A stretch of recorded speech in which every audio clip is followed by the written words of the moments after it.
Si te gusta lo que hacemos y te deja pensando, llegó la hora de sumarte a nuestra membresía. Encontrás toda la información en el link de nuestra bio de Instagram. Si te unís, vas a poder intercambiar información de valor con otras mujeres, muchas de ellas madres, que están en la misma repensando su maternidad. Y vas a encontrar un montón de lecturas, newsletters y, obviamente, vos vas a poder entrar al conversatorio que hacemos mensualmente, donde tocamos diferentes temas que nos atraviesan. Esto es Comadre, un podcast a favor y en contra de la maternidad. En este episodio hablamos de crianza digital. Hola, mi nombre es Lucía Feinboim. Trabajo hace 15 años temas vinculados a los niños, niñas y adolescentes entre pantallas. Dirijo la consultora Bienestar Digital y en los últimos 2 años venimos trabajando fuertemente el impacto de la hiperconexión y de la conexión temprana en estos niños, niñas y adolescentes que comenzamos a ver los primeros efectos. Sin duda, lo que principalmente nos preocupa, y uno de los principales emergentes que vemos respecto de la digitalidad en la infancia, tiene que ver con lo que no están haciendo a raíz de estar tanto tiempo entre pantallas. En general ponemos mucho foco, y es lógico, porque hay muchas preocupaciones de lo que hacen dentro de Internet, y está bien que así sea, pero hoy vemos que lo que más nos preocupa es lo que dejan de hacer. Estamos viendo niños que dejan de jugar con juguetes, que no desarrollan juego simbólico, que no logran leer un libro, que no logran concentrarse en una película, que tienen una merma muy fuerte en su creatividad, que no logran hacer dibujos propios, porque están muy acostumbrados desde temprana edad a delegar funciones creativas, lúdicas a las pantallas. Entonces hoy sin duda eso es lo que más nos preocupa porque impacta en su presente y también en su futuro. Sabemos que un niño o una niña necesita desplegar su imaginación, creatividad, tener tiempo libre para jugar con juguetes, para que su desarrollo sea saludable. ¿Qué cosa les recomendaría a los papás, a las mamás que todavía no expusieron a sus hijos o hijas frente a las pantallas? Es que tomen primero un tiempo para pensar cómo quieren que sea esa exposición. Muchas veces el inicio digital de los chicos y las chicas tiene que ver con un momento un poco reflexivo, donde nos resignamos o donde necesitamos ponerlos frente a las pantallas. Y bueno, está bueno pensar, así como pensamos cómo va a ser el ingreso a la alimentación, por ejemplo, cuando un niño deja de alimentarse solo a base de leche, y pensamos, bueno, ¿qué tipo de alimentación vamos a elegir? Y nos informamos, leemos. Bueno, el inicio de las pantallas tiene que ser una decisión pensada en la crianza. Hay muchas decisiones que tomar, en general nos quedamos solamente con pantallas sí, pantallas no, y la verdad es que hoy esa discusión ya queda un poco antigua. Evidentemente hay muchísima recomendación científica de que antes de los 2 años los niños no tienen que estar expuestos a ningún tipo de pantalla, pero una vez que pasan los 2 años, hoy tendremos que hacer foco especialmente en qué hacen en esas pantallas. Por ejemplo, es muy importante evitar lo más posible el uso de pantallas individuales como celulares o tablets y priorizar lo más posible una tele compartida, donde en esa tele no se vea contenido corto e hiperestimulante, sino que se pueda ver contenido que tiene un desarrollo, que hay una historia, que hay un argumento. Entonces, en esas primeras decisiones es muy importante estas dos cosas: evitar los dispositivos individuales y fomentar contenidos en la tele o en una computadora compartida donde haya un argumento, una duración mínima de 15 minutos. A quienes ya dieron acceso a sus hijos o a sus hijas a las pantallas, les quiero decir que siempre podemos dar marcha atrás en algunas decisiones que sentimos que la tomamos un poco a las apuradas o sin información, como nos ha pasado, por ejemplo, con temas vinculados a la alimentación saludable, que incorporamos información y tomamos otras decisiones, a veces dando marcha atrás a cuestiones que ya habíamos decidido. Creo que estas familias pueden claramente decirle a sus hijos: me di cuenta que tomé una decisión equivocada, me informé, y ahora podemos hacer algunos cambios. Por ejemplo, si ven un celular antes de tiempo, hoy se recomienda esperar para el primer celular al inicio de la secundaria. Bueno, se puede dar marcha atrás o se puede cambiar ese celular por uno con poco o nulo acceso a Internet. Priorizar siempre las pantallas compartidas, es decir, si un niño me pide pantalla y yo ya le di tablet o celu, decir, bueno, te voy a dar una pantalla, pero va a ser la tele.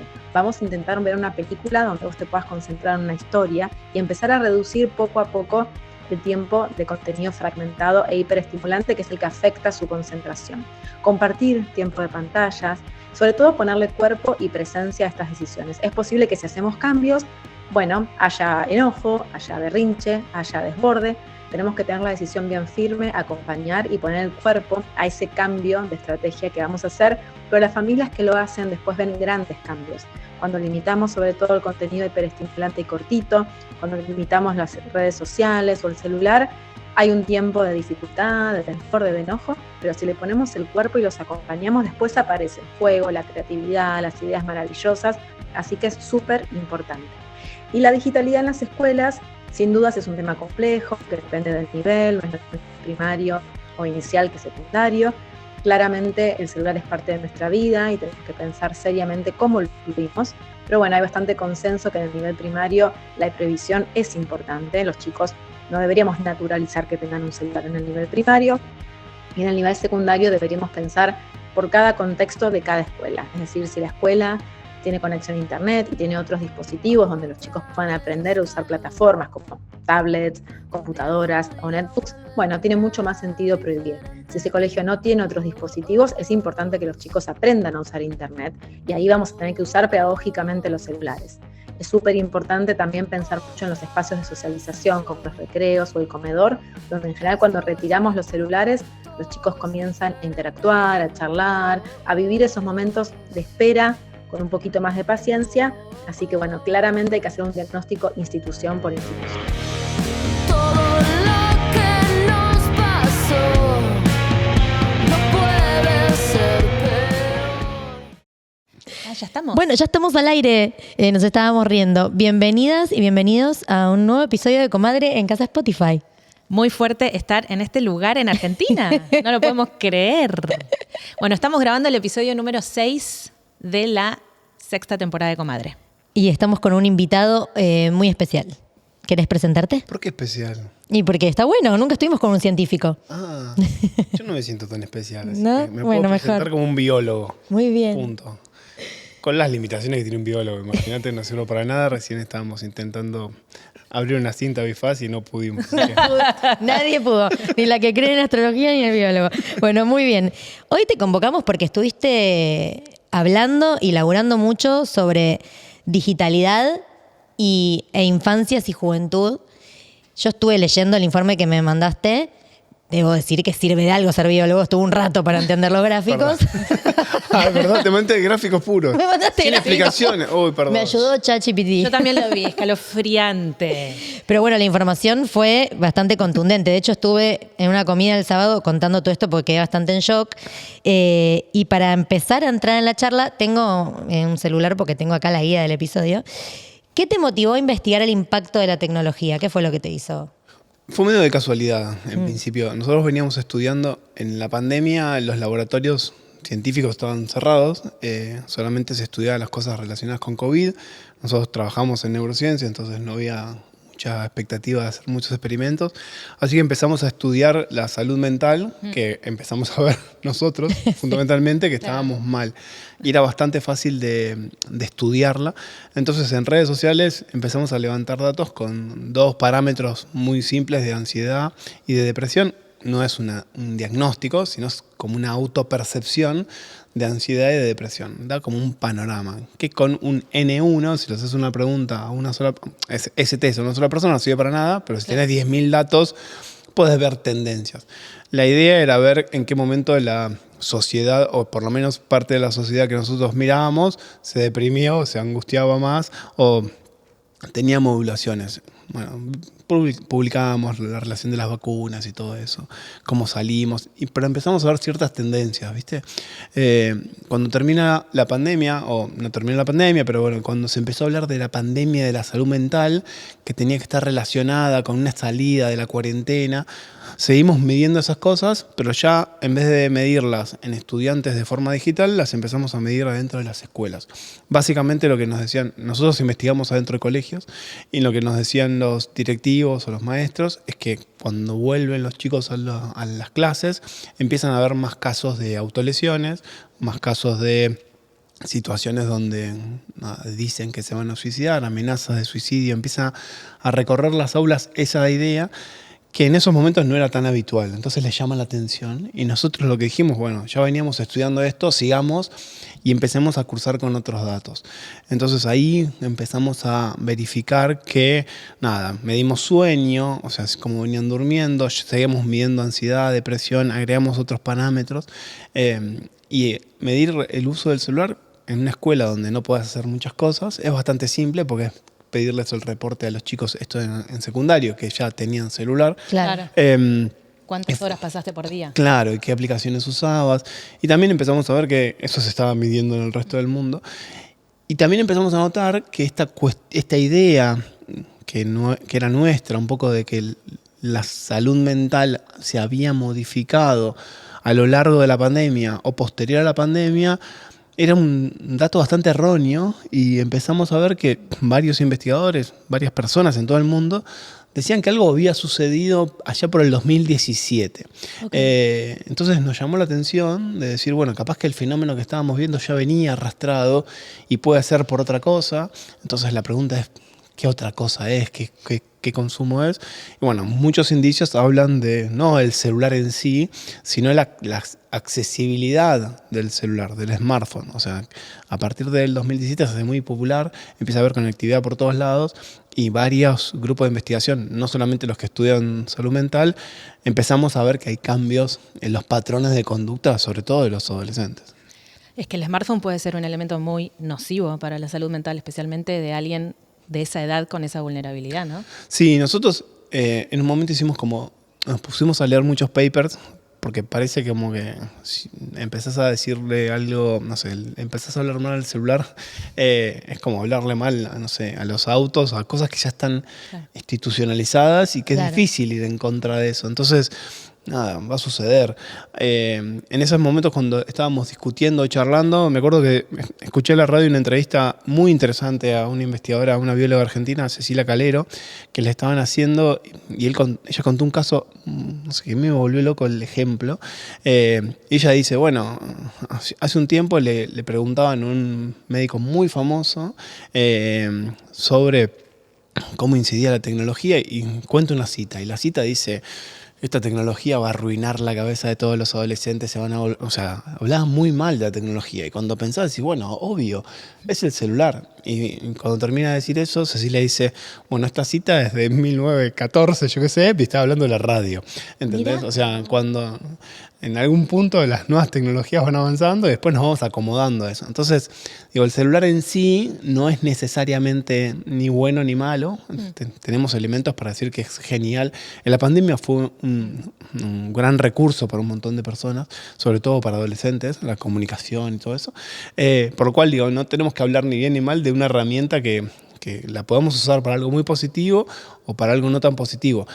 Lo que tenemos que analizar con los datos que hoy tenemos o con las posibilidades que tenemos, nada, en qué momentos son positivos, en qué momentos son más vulnerables, cuáles son los grupos.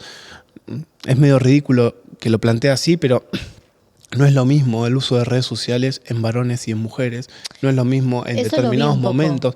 Que lo Entonces, contaste. Me parece raro tener que aclararlo, pero cuando vas a ver los datos, empezás a ver esos detalles. Entonces, bueno, está bueno entrar ahí, porque a mí me interesa que hagamos esa distinción. Hay algo que tiene que ver con el uso de la tecnología. Primero, está bueno que traigas esto para no demonizar, porque la gente que nos va a escuchar debe tener hijos que capaz ya accedieron a un celular o están no es la idea darse con un látigo por escuchar este episodio, sino tener herramientas.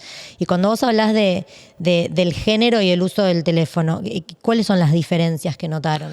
Mira, nosotros ya veíamos primero quiero aclarar que no es una idea mía, sino casi siempre todos los investigadores trabajamos en grupos interdisciplinarios de gente con distintas miradas, de distintas edades, y casi siempre esos análisis son de muchas personas, no es una voluntad mía. De hecho, las investigaciones las hizo Alejo Barbusa, que es mi becario y trabaja adentro de los colegios. No tiene que ver con un deseo de una sola persona, sino de un conjunto. Pero muchas de las cosas que nosotros empezamos a ver en la pandemia es que las mujeres, cuanto más jóvenes, más la percepción de la ansiedad era el doble, o sea, se notaban mucho más ansiosas, el doble de ansiosos que los varones de la misma de ese mismo rango etario. Y pensábamos que tenía que ver, no sé, por una cuestión del encierro, de las cuestiones sociales. Y cuando lo trasladamos ahora es exactamente la misma diferencia. O sea, no es la pandemia en sí, no es el encierro en sí, sino lo que vemos es que cuando aumentan el consumo de redes sociales, sobre todo, no estamos analizando de horas de pantalla en sí, sino de redes sociales, ahí vemos una diferencia marcada por género. Sobre todo cuando exceden de un límite, hay como un umbral marcado en todo el mundo que establece cuándo sos adicto o cuándo empezás a tener Ay, a ver, quiero conductas saber. Sí. adictivas. Es un test que lo pueden hacer, después te doy el link para que Sí. uno se lo haga. Es un test que la página está muy buena porque tiene los datos de todos los países y puedes ver las medias de todos los países. Y te hace preguntas bastante simples que sí, son una pavada. Que es, nada, desde la postura que vos tenés, si te duelen las manos, si notás algunos cambios, si la conducta de dejar el celular te genera ciertos problemas, si hay preguntas, ¿qué pasa si el celular se pierde? Entonces, cuando cruzan la barrera, nosotros más o menos lo tenemos en 6 horas y media, ahí este patrón de ansiedad o esta autopercepción de adicción se ve más levantada. Y ahí cuando vemos en ese grupo de personas que tiene esta conducta más adictiva con el celular, ahí lo vemos más marcado en mujeres que en varones, sobre todo cuando son más jóvenes, 13, 14, 15 años. ¿Y tendrá que ver con lo que consumen, capaz? Porque yo veo que el uso que le doy yo a los dispositivos no es el mismo que, por ejemplo, le da a mi pareja. El capaz ve reels graciosos y yo termino siempre viendo cosas, porque también me las trae el algoritmo, de estética, de moda, de como hay algo sobre la reafirmación del propio cuerpo que siento que... Sí, sobre todo, digo, no solamente lo que consumen, sino la situación de consumo en sí. Ahora se está viendo muchos patrones, hablando con otros colegios y con otros padres y con otras madres, sobre todo en preadolescentes o en adolescentes, el tema de, no sé, WhatsApp es una red social, o sea, YouTube es una red social. Claro. No lo vemos así, quizás pues somos más grandes, pero es una red social, y establecer grupos, ¿sí? En el cual nos vamos a conectar nosotros tres, nosotros somos un grupo, pero el resto, no, ese es un grupo nuestro, ¿sí? Entonces, esa situación que desde la virtualidad como adultos lo vemos como algo normal, armamos un grupo porque queremos coordinar algunas cosas, no hay herramientas. Las herramientas en el mundo real son distintas a las herramientas en el mundo virtual.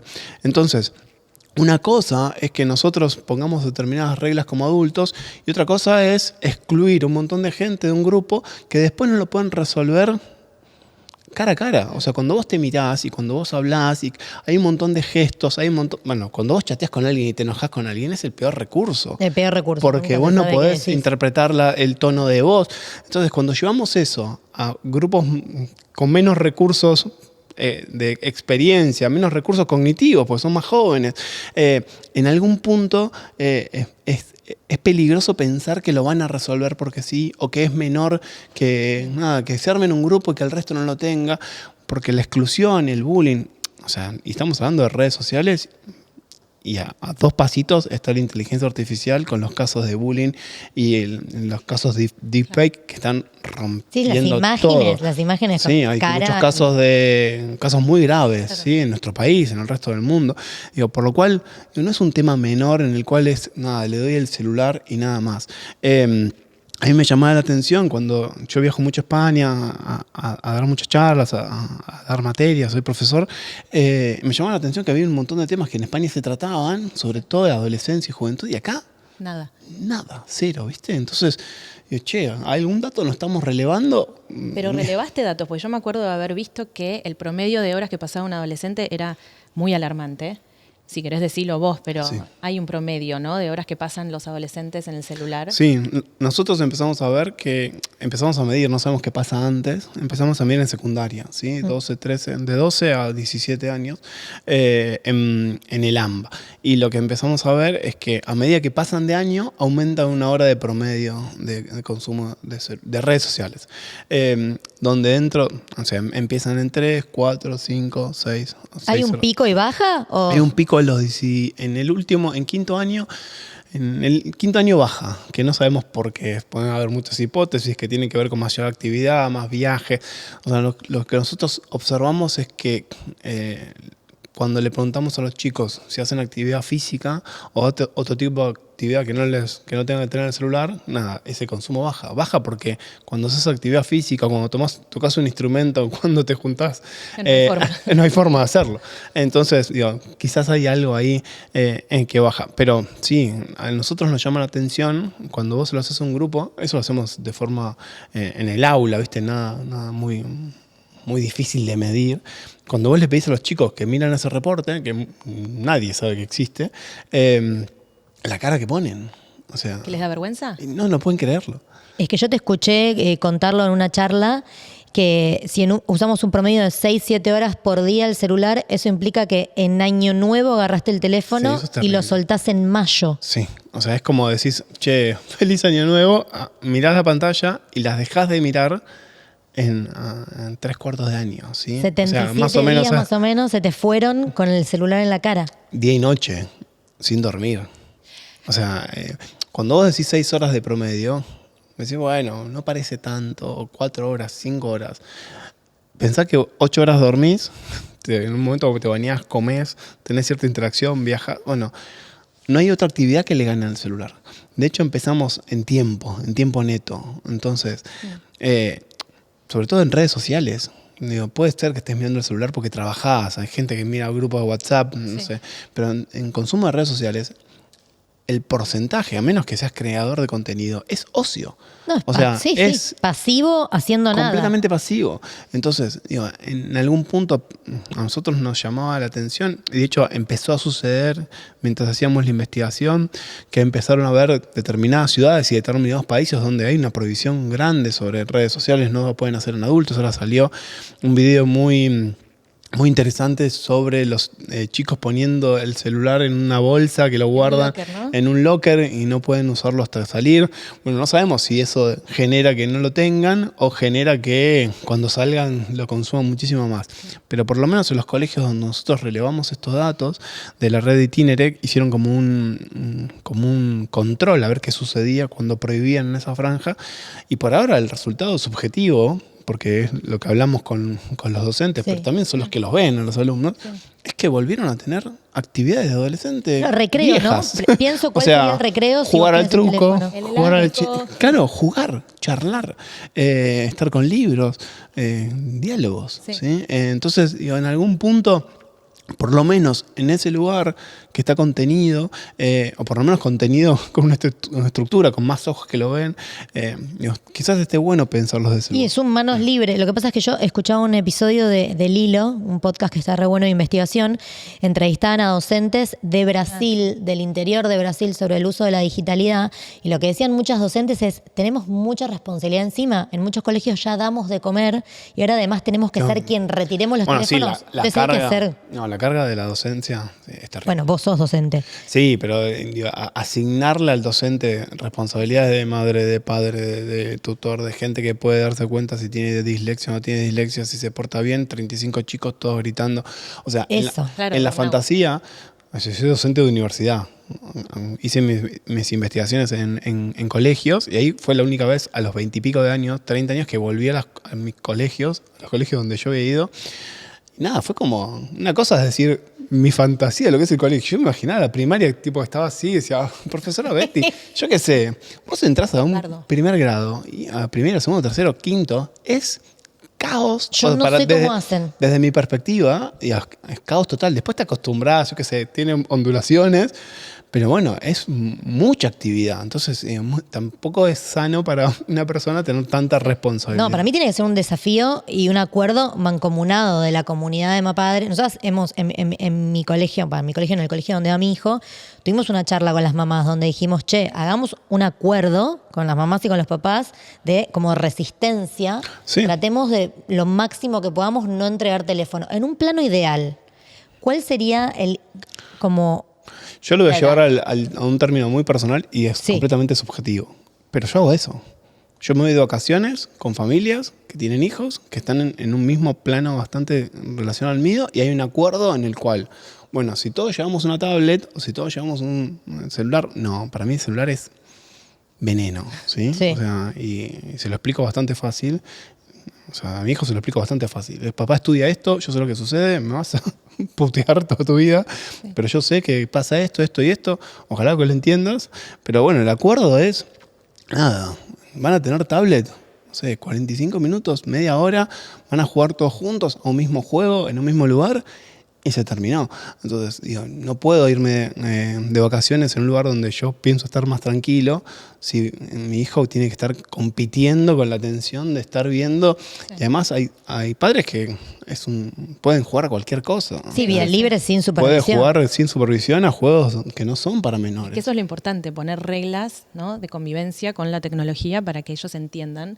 Yo también a mi hijo, que tiene 8, casi 9, y le gusta mirar videos en YouTube de Minecraft, le digo, bueno, te ves uno por día, porque yo estoy estudiando que esto te hace mal al cerebro. Después te dejo ver los que son educativos. Entonces, ¿se puede ver uno educativo? Sí, uno educativo sí, pero que el tiempo sea digamos, un determinado tiempo. Sí, se me vienen a la cabeza varias cosas y las quiero decir todas porque me parecen Sí, todas son importantes. interesantes. Primero, hay muchos estudios que tienen que ver con el uso de pantallas en 3, 4, 5 años. ¿Sí?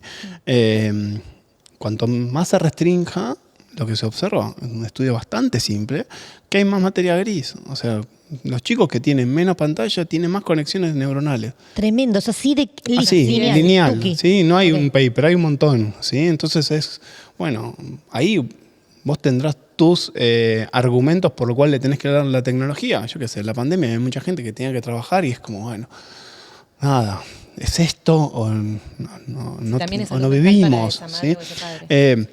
Pero dentro de esa negociación interna también tenés que entender que hay una parte que vos te la jugás y te saltás al vacío y es qué contenido puede ver. Dentro de eso, lo que pasó y muchas de las cosas que yo veo en otros países y acá en Argentina no está relevado, ni está el tema, es que, bueno, en esa sesión de los celulares no hay mucha educación digital de los padres, por lo cual muchos no saben el uso parental. El uso parental a veces no funciona muy bien, a veces le sacan el celular, saben la clave, empiezan a ver cosas que no tenían que ver y hay un consumo adictivo de cuestiones que no tienen que ver solamente con apostar un partido de fútbol, sino que tiene que ver con ver pornografía.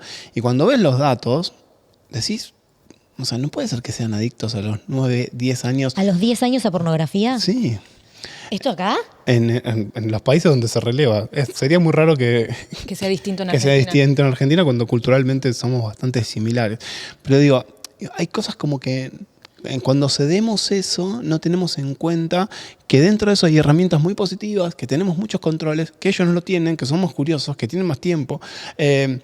Y que pueden ir por lugares distintos. Y a veces una pregunta simple que tiene que ver con buscar en Google una imagen de lo que sea, el algoritmo no sabe a quién le está buscando información. Entonces vos buscas cocodrilo y la primera imagen es un cocodrilo, la segunda imagen es un cocodrilo comiéndose una persona, que es un video de YouTube que saltó de otra cosa. Entonces también tenés que tener en cuenta eso, que los algoritmos no están, quieren llamar la atención y quieren que vos los consumas, entonces saben que mucha gente va a buscar eso y te lo va a ofrecer. No, y ni hablar de la mala intención, porque al Colegio de Florentino vinieron a dar una charla, un grupo que capacita en temas de crianza digital, y decían que muchas veces una ve en YouTube el hilo, por ejemplo, no sé, Peppa Pig, y vos ves los cuadraditos que es todo Peppa, Peppa, Peppa, pero algunos de esos Peppa son Peppa porno.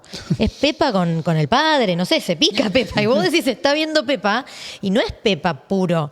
Entonces, está bueno que traigas esto porque lo que decía esta persona que vino a ver la charla del colegio fue como, cuando yo lo dejo salir por primera vez a mi hijo o a mi hija a la calle, la primera vez lo acompaño yo a la panadería y le muestro cómo son los semáforos, cómo cruzar, le doy la mano, lo acompaño en el recorrido. Después de un par de veces ya se habilita a salir solo en la calle. Bueno, lo mismo debería hacer con la digitalidad, como contener en ese mundo también. Absolutamente. Hey, frenamos un segundo para contarte algo importante. ¿Sabías que Comadre se sostiene gracias a su comunidad? Si te gusta lo que escuchás, podés sumarte a nuestra membresía. Incluye conversatorios, talleres, lecturas y ese abrazo virtual que siempre hace falta. Y si no tenés tiempo, también podés colaborar con un plan mensual más accesible que ayuda a que esta plataforma, gestionada por mujeres, siga existiendo. Toda la info está en el link en bio de nuestro Instagram, @comadrepodcast. Y ya que estás, dale seguir al podcast en Spotify. Seguimos con el episodio. Sí, a mí, digo, A mí el celular realmente me da pánico. O sea, me da pánico también porque como adulto yo también caigo en esa. Ni hablar. O sea, si yo con mis recursos, que estoy estudiando esto, que trabajo sobre el cerebro, que sé las consecuencias, sé los papers, a mí me cuesta apoyarlo ahí. Imagínate No tenerlo en la un chico lista. de 10 años que Creció tiene un con montón de eso. tiempo, que tiene un montón de juegos, ¿sí? Sí. Ahí también hay que tomarse el tiempo de ver lo peligroso que puede ser. Y también, por otro lado, entender que la realidad pasa por otro lugar, ¿sí? O sea, que si nosotros creemos que la realidad pasa por las redes sociales, también le estamos generando una fantasía de Claro. que la vida no es eso, ¿sí? O sea, muchos de los que pasaban con estas adolescentes, con estas chicas, es creerse que en algún punto, esas mujeres son así, Claro. ¿sí? Que la vida es así, Sí. que todo el tiempo estás de vacaciones, que todo el tiempo estás haciendo una cena espectacular, que todos los días son sábado a la noche, que la gente... Hay toda una producción para Por Dios. mostrar eso, que uno como adulto a veces le cuesta, ¿sí? Porque Pero- el famoso FOMO, esta cosa de la ansiedad por no salir, bueno, imagínate eso trasladado a un adolescente. Es que Claro. si yo hubiera tenido Instagram a los 15 años, se me hubiera destruido la psiquis. Claro. Así te lo digo. Sí, la comparación. Pensá que hasta hace 100 años, hasta hace 100 años nuestro cerebro era bastante parecido. No es que evolucionó, ¿viste? Esa cosa, esa fantasía. Biológicamente no pudo haber evolucionado en tan poco tiempo. O sea, hay otros estímulos. Pero hasta hace poco tiempo, el radio de personas que vos podías ver era muy limitado. Muy limitado. Cientos de personas. Miles, en algún caso, una persona que viajaba en carruaje 5 horas para llegar a Barracas, ¿entendés? Claro. Hoy, en algún punto eso era peligroso para algunas cosas, limitado para otras, pero en algún punto protegía tu círculo. Hoy la comparación es, vos te comparás con una persona que, no sé, que vive de eso, que tiene una genética especializada para generar eso, y en algún punto, esa comparación es injusta, Claro. pero te la muestran todo el tiempo. Entonces empieza a ver, bueno, ahora se ven en cirugías, y ácido hialurónico en los labios. ¿Por qué? Porque la foto sale así, porque es Que lleva el instagramable. filtro, ¿no? Porque Haceme la cara. Escuché, sí. Sí. Ya, haceme la cara del filtro. o no es necesario, o sea, lo conozco y lo escuché. O sea, hacete una cara que no necesite filtro. ¿Entendés? O sea, Y al final estamos todas y todos iguales. Y hablas del cerebro y que no cambió tanto.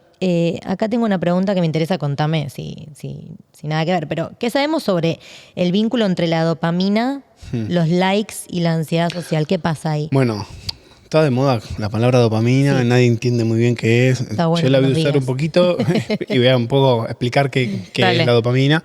Nosotros en nuestro cerebro tenemos un montón de neuronas y esas neuronas se comunican unas con otras mediante unos transmisores que se llaman neurotransmisores, que es unas bolitas que mandan información muy cerca entre dos neuronas.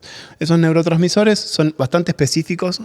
Se descubrió que son bastante específicos de determinadas funciones. Que eso significa que una parte de tu cerebro que va a procesar determinada actividad se comunica con ese tipo de neurotransmisores. Pero ese tipo de neurotransmisores no solamente sirve para eso, sino que sirve para otras actividades, como por ejemplo, no sé, el glutamato. Es un neurotransmisor bastante parecido a dopamina. Sirve para que vos, no sé, aumente los niveles de excitabilidad, pero también sirve para mover los brazos. Por lo cual, cuando vos estimulás algo, no estás estimulando solamente un área, Ok. sino estás estimulando muchos grupos. Por eso dice, bueno, es dopamina. La dopamina sirve para 250 cosas. La serotonina sirve para un montón de cosas. Pero bueno, hay un montón de neurotransmisores, o específicamente hay un montón de regiones en nuestro cerebro que cuando uno siente placer, se activan. Hay como un circuito de placer, ¿sí? Está muy relacionado con las adicciones, ¿sí? Para que vos vuelvas a cometer, pensalo evolutivamente, o piénselo religiosamente, o como sea, para que vos vuelvas a cometer determinadas acciones muchas veces y te permitan vivir y dejar descendencia, la naturaleza tiene que hacer que a vos te dé placer hacerlo. O sea, Claro. comer, por ejemplo. O sea, vos tenés que comer, recibir cierto placer, recordar ese Para volver a placer hacerlo. para volver a hacerlo, porque si no comés, te morís. Claro. La reproducción sexual es lo mismo. O sea, el sexo te tiene que dar placer y vos tenés que volver a hacerlo. No pensés en vos que sos un humano que vivís acá y usás Tinder o lo que uses. Pensá en un animal que cada vez que tiene que tener una relación, que tiene que tener sexo, se lo pueden morfar. Entonces es como, ¿A dónde focalizo? O me comen entonces te tiene que dar demasiado placer para Arriesgarte. arriesgar el miedo a la muerte. Entonces, digo, hay muchas funciones cerebrales que tienen este circuito de recompensa. Entonces, lo que se sabe es que cuando vos te dan un estímulo positivo, ¿sí? O sea, cuando te dicen bien, no sé, imagínate el perrito que le trae la pelota y ¿por qué te trae la pelota 200 veces? Y pues tiene un refuerzo positivo que es o le das comida, o le das cariño. Lo voy a llevar a extrapolar algo bastante terrible, pero a nosotros los humanos nos pasa lo mismo. O sea, que te pongan un 10 o que te digan bien, o, no es lo mismo que te digan sos un desastre. No sé, entonces, hay muchos estímulos positivos que refuerzan esas acciones. Entonces, que te hacen tener más ganas de, ¿por qué me quiero sacar un 10? Porque cada vez que me saco un 10, todos están contentos. O sea, quiero hacer bien la tarea, ¿por qué? Porque mi mamá se pone contenta. Entonces, no solamente es el placer mío, sino el placer que genera la sociedad y deposita en mí. Bueno, eso, que es bastante complejo, Lo entendieron todo. lo entendimos todo, pero el tema es una red social. O sea, vos, ¿por qué subís una foto? Subís una foto para que le guste al resto. ¿Y el resto cómo te lo demuestra? Con un like. El tema es, si no tenés likes, ¿cuál es la comparación? Es, él tiene 10.000 likes, entonces a él lo aceptaron muchísimo, tiene mucha felicidad. Y ya a mí no me aceptó nadie, ¿sí? Entonces, digo, esa ponderación, de hecho, no sé si se acuerdan, pero antes había como dislike. O sea, en Facebook estaba como el dedo para abajo, ¿viste? Corazón roto. Había como un montón de. Es normal que lo volaron. Había un montón de emojis que eran como bastante, como que me angustia, ¿viste? Como, odio, ¿viste? Como aparecía un montón de cosas y decís. Es verdad. Ahora, por lo menos hay como un corazón. Pero esa valoración también es bastante terrible, ¿sí? O sea, la aceptamos, la normalizamos, es una institución de las redes sociales, pero en algún punto es una comparación. Y las comparaciones en todas las edades son terribles, pero son bastante terribles en la adolescencia, ¿sí? Cuando vos te vivís comparando, ¿sí? No solamente vivís comparando la nota de otra persona, sino vivís comparando todo, si es más lindo, si se levanta más gente, si hace más puntos, si es mejor el deporte. Entonces las redes sociales exponen eso. Por eso el cuidado de determinadas situaciones o de determinados contenidos o qué van a consumir, ¿sí? Cuando vos le das el celular y se pone a ver YouTube, o sea, hay muchos contenidos que están hechos para YouTube. Yo hablando con gente de España que tiene este problema o tiene más recursos o lo tiene como más prioridad. Nosotros tenemos tantos problemas que está en la escala un poco más abajo. Digo, ¿cómo tratan el tema de las escuelas con el celular? El problema es el mismo, pero intentamos decirle, no es la tecnología, no. Es la tecnología para hacer. Claro. La tecnología pasiva es el problema. O sea, si vos vas a usar la tecnología para componer una canción, si vas a usar la tecnología para hacer un dibujo, si vas a usar un video para que te enseñe una receta, si vas a usar el celular para aprender un idioma, bienvenida sea. Está buenísimo. El tema es la pasividad. Por eso a nosotros nos llama mucho la atención que el 40 o 50% de esos chicos que ven redes sociales es TikTok. Porque TikTok es, sacando los challenges y algunos bailes, es consumo pasivo, ¿sí? Sin parar, agujero negro que no se detiene y aparte con una herramienta de búsqueda, el algoritmo de TikTok es increíble. Sabe todo. Por eso digo entendieron todo. Los que entendieron todo son los que crearon estas redes sociales, porque hicieron ese diseño persuasivo que te hace caer en ese agujero negro. Sí, absolutamente. Y te hago una pregunta en relación a la tecnología y a lo que es la brecha digital, porque vos traes esto de que el consumo pasivo no, el consumo activo sí. ¿Y qué pasa con la accesibilidad? ¿Y qué se va abriendo entre quienes pueden usar eso de forma activa y de forma de aprendizaje y quienes lo usan como una niñera o como consumo pasivo? Y la pregunta puntual es, ¿la digitalidad en las juventudes está profundizando como la brecha social o está amalgamando? ¿Cómo? Es difícil saberlo. A mí una cosa que a mí me llamó mucho la atención, nosotros estudiamos la creatividad, ¿sí? Una cosa que se llama pensamiento divergente y pensamiento convergente, que es un tipo de creatividad. Y empezamos a leer muchos papers sobre, o sea, cuando vos investigás algo, tenés que leer mucho para saber qué sabe el resto y hacer algo creativo. Entonces empezamos a leer. Nosotros les empezamos a medir en distintas escuelas y no encontrábamos como una media, ¿viste? Como la teníamos distinta. Y encontramos un paper en Chile que lo que muestra es que las escuelas que tienen más recursos o que tienen alumnos con más recursos socioeconómicos, sobre todo económicos, son más creativos. Entonces decís, ¿cómo? O sea, ¿qué es la alimentación? Y en realidad tiene que ver con la experiencia, porque la creatividad está vinculada. La definición de creatividad es la conexión de los aprendizajes que vos tuviste en el momento justo, ¿sí? O sea, ¿qué es ser creativo? Combinar experiencias que vos tuviste de manera, no sé, justo en ese momento. Si no tuviste experiencias, o si tuviste menos experiencias, sos menos creativo. Digo, por lo cual hay muchas diferencias, o el plano económico o socioeconómico marca muchas diferencias. Y después, por otro lado, muchas personas van a estar escuchando esto y me van a decir, mi hijo no es así. Bueno, la ciencia plantea generalidades. Claro. Bueno, ¿sí? que nunca Muchísimas funciona, mi hijo generalidades. no es así, para nada. Todos somos distintos, todos tenemos cabezas distintas, existen casos completamente distintos y en algunos recursos son positivos para un chico y son negativos para otro. El tema es no relevarlo, ¿sí? No tener ningún tipo de control. La regulación, ahora, por suerte, muchos colegios y muchos docentes y muchos padres y muchas madres están con este tema de regular. Regular no significa acotar cosas, sino marcar ciertas rutinas de cuidado. Tiene unas reglas, ciertos controles. Porque, digo, en algún punto, creernos que lo que me dice Fabricio, lo que dice la chica, lo que dice un paper, va a representar, puede ser que sí, y puede ser que no, pero en algún punto es prestar atención, porque hay algo ahí, hay un foco ahí que no es inocuo, ¿sí? No es que no hace nada la tecnología. Y para algunas cosas, repito, es espectacular. O sea, las redes sociales para grupos, para nichos muy chiquititos, para chicos que tienen, no sé, gustos determinados y nunca encuentran pares. ¿Viste? Como, che, no, soy el único que le gusta el anime, me quiero matar porque soy el nerd. Bueno, cuando se meten en un foro y hay un montón de ellos y se juntan, digo, es muy positivo para muchas cosas. Pero bueno, darlo o fomentarlo en las cuestiones positivas y también entender que dentro de esas cuestiones positivas hay cosas que pueden ser nocivas. Cuanto más acceso tienen los chicos a cosas, bueno, más peligros tienen. Y contándonos que viajas y que estás viendo lo que pasa en otros estados, ¿qué sentís que sería importante como país y posiblemente desde las políticas públicas que se empiece a sentar en agenda? ¿Qué cosas ves que habría que implementar ¿Cuánto acá? tiempo tenemos? No, dijiste políticas públicas Argentina. No, podemos. hoy no. Otro Hoy no, episodio. no, hoy no creo que existan muchas políticas públicas. Sí, por eso está buenísimo informarse, está buenísimo tomar un rol protagonista desde nuestra situación y nosotros Claro, si no intentar como ser madres y vectores. Bueno, sí, o capaz un municipio, te escucha alguno. No, copado. pero es muy difícil plantear esta problemática.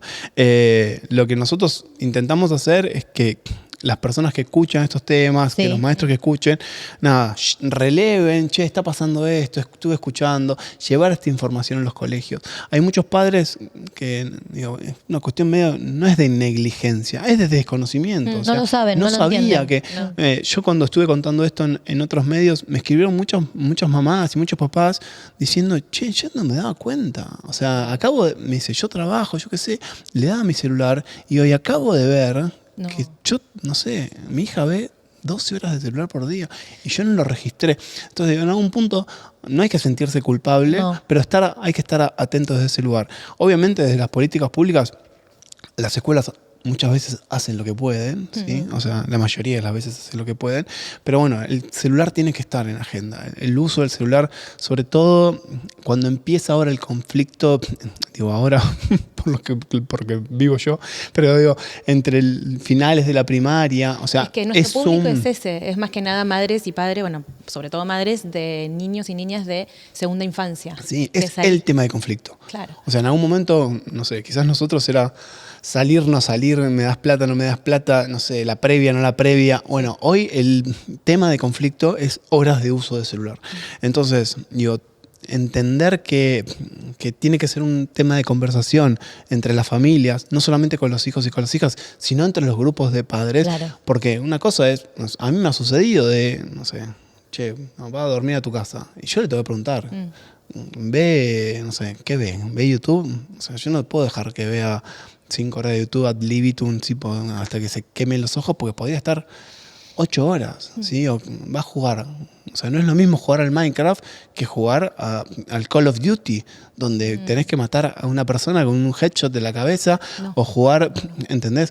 Entonces, digo, hay un dato que los adultos deberían saber, que el foco de los juegos es para adultos, sobre todo varones mayores de 30 a 35 años. O sea, la mayoría de los juegos digitales que existen Ni siquiera están 18, 30, puestos 35. en ese foco. ¿Por qué? Porque tienen guita y tienen tiempo.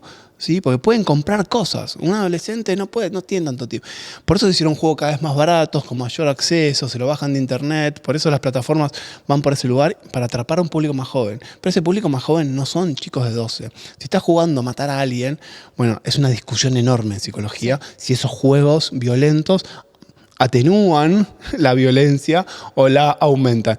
Pero digo, hay restricciones de juegos que no son Es que a mí me ha azarosas. pasado algo, Sí. por ejemplo, a mí me pasó que lo dejé a mi hijo un rato en la casa de una muy amiga mía que tiene un hijo más grande, porque tenía que ir al supermercado y hacer un par de cosas.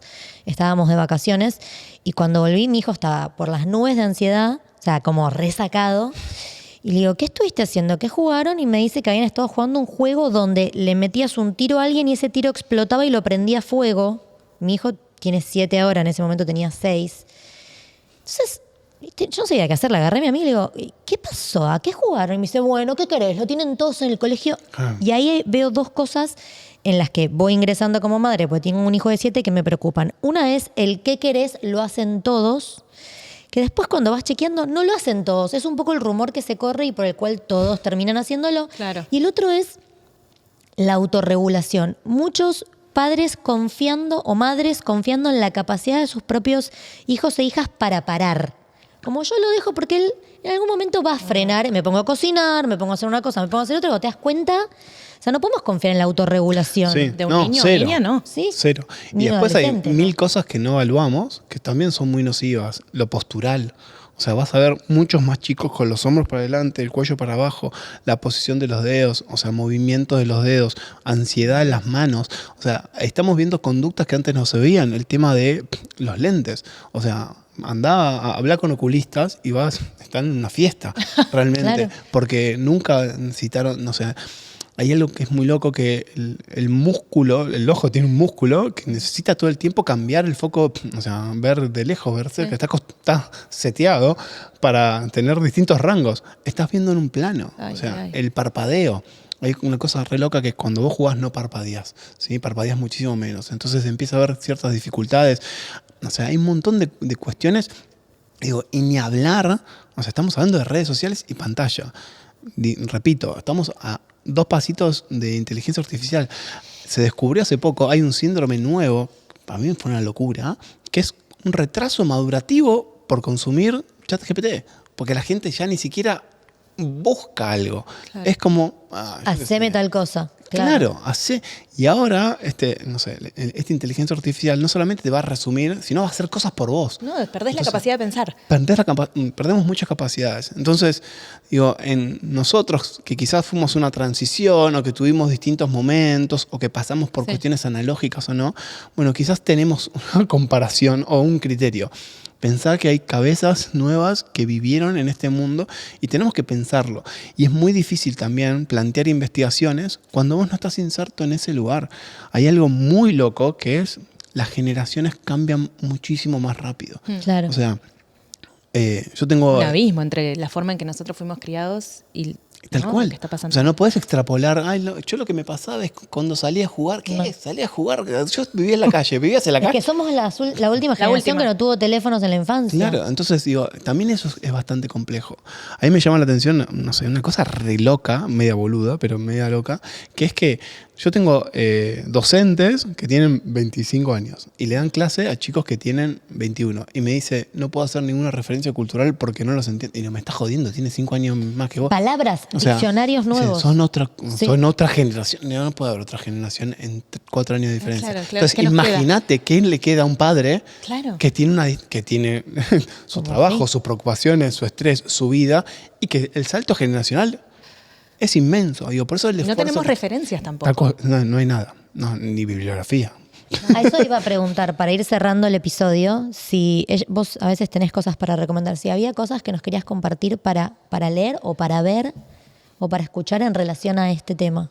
A mí me cuesta encontrar cosas que diga, che, qué bueno, que... Tus no propios hay. episodios, básicamente. No. Primero, para mí es nuevo. Yo lo contesto hace 2 meses, porque lo contamos en un congreso, lo estamos mandando a publicar y queremos... La ciencia es muy lenta, entonces entre que lo mandas a publicar, esta noticia Ya cambió. ya pasó por arriba. Entonces dijimos, está bueno, contémoslo, pero jamás me imaginé que iba a tener tanto revuelo, en todos lados, mucha gente muy preocupada, por lo cual está buenísimo. Pero digo, no tuve tiempo como de buscar a dónde ir. Sé que es nuevo, lo único que chequear todo, chequear los usuarios, chequear a quién siguen, chequear si el youtuber ese hace contenido para determinadas edades, lo que dice, el tema cultural. O sea, mirar pasa una pavada, ¿sí? Pero para que se den cuenta el descontrol que no tenemos. Ahora existen publicidades. Cuando ves un partido de fútbol, como las plataformas se comparan unas a otras, o sea, no es que lo dejas viendo un partido de fútbol y no pasa nada. Te ponen publicidades de series en un partido de fútbol. Por lo cual, o sea... Disney tiene publicidad ahora. Disney tiene publicidad de series. Entonces, digo, tenés que estar mucho más tiempo sentado al lado. O sea, la tecnología está haciendo todo lo contrario. O sea, tenés que estar mucho tiempo encima. Mucho más tiempo encima del que vos suponías. Acompañar en presencia, ¿no? Diría que es algo Absolutamente. que madres y padres tendríamos que hacer como para... En todos los ámbitos. Como nos quedamos viendo un partido de fútbol, un partido de básquet, cuando vamos a patín nos quedamos a ver si se cae. Sí, a ver qué estás ese mirando en mismo YouTube. tiempo es mirar qué está mirando en YouTube. Muchos videos, como vos dijiste, están editados y cortados en el medio para poner fragmentos. Los algoritmos de YouTube son muy buenos para detectar estas situaciones, pero pensemos que cuando hubo cosas terribles, se subieron primero a YouTube y estuvieron bastante tiempo subidos a YouTube y a Facebook. Por lo cual, digo, no es que está todo el contenido curado, no está pensado para todas las edades. Por lo cual, sí, estar muy encima. Y un último consejo me acordé, digo, más que recomendación, me parece que la temática de club de barrio, actividad física, actividad cultural, o sea, están a la mano de muchísimas personas. Cualquier deporte, o sea, el deporte te mantiene presente. El cuerpo. Digo, el deporte, la música, cantar, hacer una actividad cultural. Digo, eso que parece tan obvio, pero que a veces estamos perdiendo, digo, lo tenemos que recuperar. Digo, cuando vos estás presente haciendo esa actividad, no puedes estar con el celular. Entonces, la kriptonita del celular es eso, es que hagan actividades y que esas actividades los mantengan en un rol que tienen que tener, que es jugar, sociabilizar y divertirse. No, me copa. Me encanta, y también para las que nos escuchan y los que nos escuchan, decirles que a veces nuestros hijos o hijas no quieren hacer esas actividades y está bueno ser firmes, como, ¿no? Como el Después la otro pasan bien. Acompañar. Si hay una resistencia, como ver qué pasa e ir a hacer compañía para que se Sí, pero hay animen. veces que hay que tratar de obligarlos y llevarlos, como Atticus, por ejemplo, mi hijo no quería ir a hacer karate y yo le dije, mira, vamos a ir. O sea, esto es así, vamos a ir. Y después la terminó pasando re bien. Pero si no, se hubiera quedado por ahí mirando YouTube. O sea... bueno, eso, como tratar de fomentarlo, como Muy madres bien. y padres. Bueno, gracias. A ustedes. Gracias por tu tiempo. Gracias. Y gracias a Casa Spotify. Muchas gracias, Casa Spotify.